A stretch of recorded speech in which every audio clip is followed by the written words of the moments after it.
good, everyone?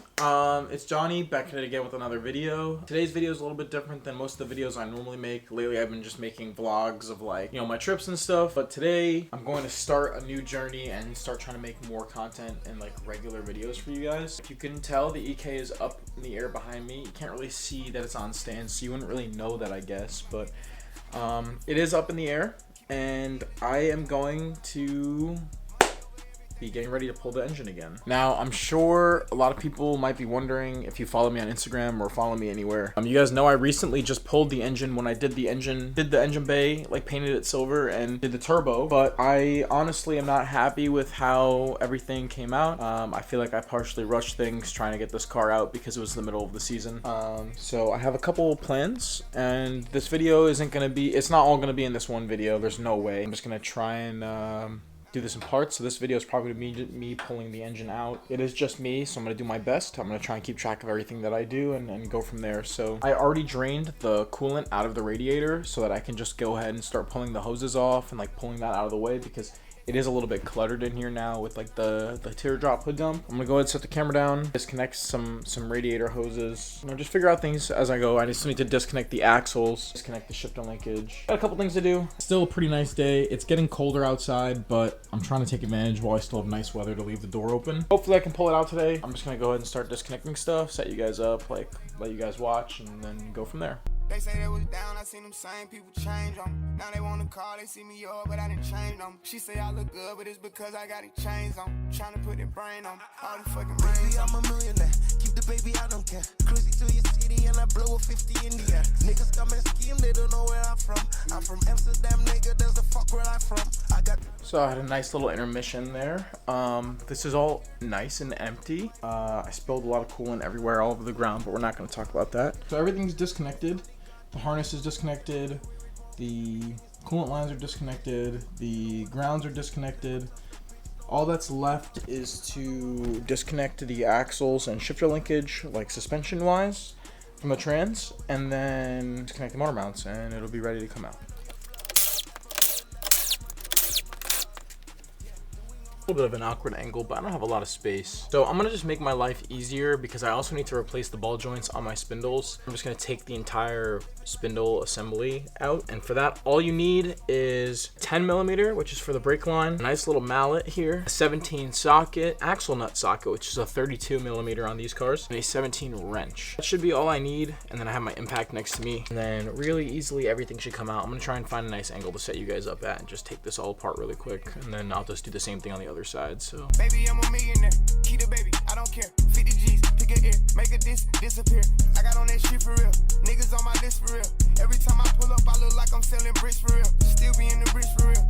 All right, well, now that the spindle is out, you're left with the axle and the coilover fork here.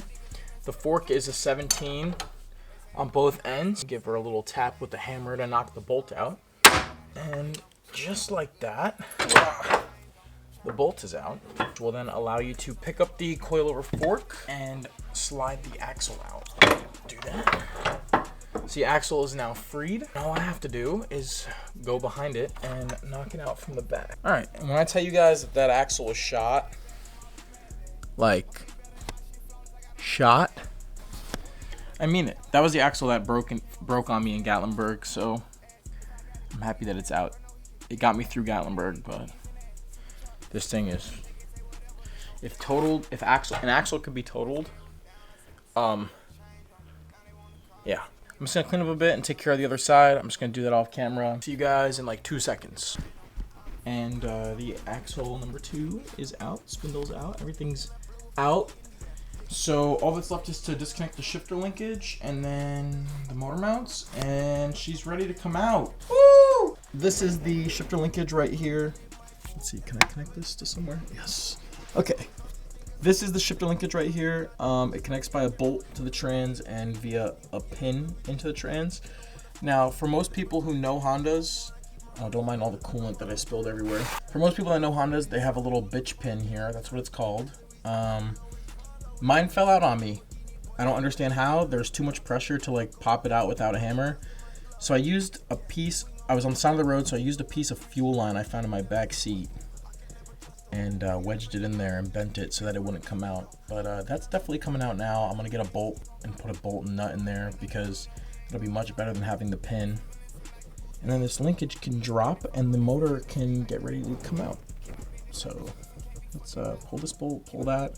I know that little piece there wasn't supposed to be what's holding my linkage, but I'm actually astonished with how easy that dropped out.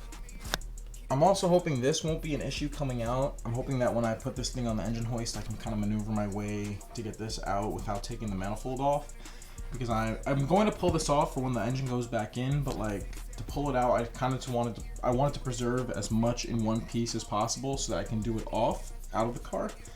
So yeah, I'm gonna get to setting this up, and I'll be right back. So I've got it all set up here.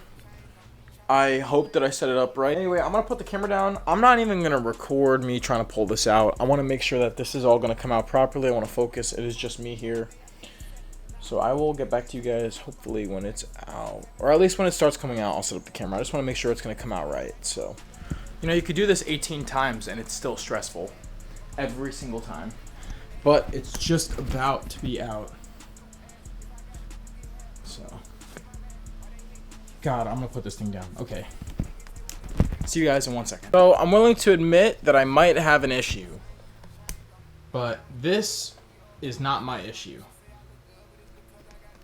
Just the fact that I had to do this. Hondas, man. Gotta love them. Anyway, I hope that this video was a good video for you guys. I think I'm gonna call it here, and in the next video I'm gonna clean up this bay and hopefully start showing you guys how I plan on shaving it, because that's a lot of the reason why this engine came back out. I'm just not happy with how this bay turned out, so I want to clean it up. I want to tie things up and tidy things up, buy some cool tuck parts and stuff, and get to work that way. Off camera, I'll probably pull out the chassis harness and stuff, but otherwise I'm gonna try and take you guys along for the whole ride. So thank you guys so much for watching. I hope you enjoyed. If you did enjoy, leave a like, comment, let me know what you guys want to see. I'm not only gonna be doing stuff with my car, but other videos with other friends too and stuff. So anyway, I'll catch you guys in the next one. My hands are disgusting. I'm gonna go shower.